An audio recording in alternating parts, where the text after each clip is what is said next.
Ito ang latest model ng Panasonic automatic washing machine. Sabi ng mga sales clerks, this is a 2024 model.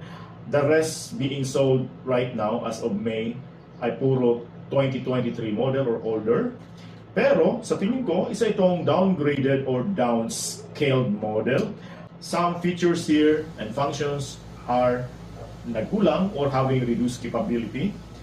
Tulad lang ng lid or cover nito, pag bitiwan mo sa ere, babagsak siya. Unlike the previous models na pag i-open mo at saka i-close, pag bitawan mo, unti-unti siyang matutos kasi ito'y hydraulic system. Ang mga buttons dito ay merong mga electromechanical switches unlike the inductive switches na previous models. Sinadya ba ito ng Panasonic na ganito siya kahit latest model? Abangan ang aking review nito in the coming days.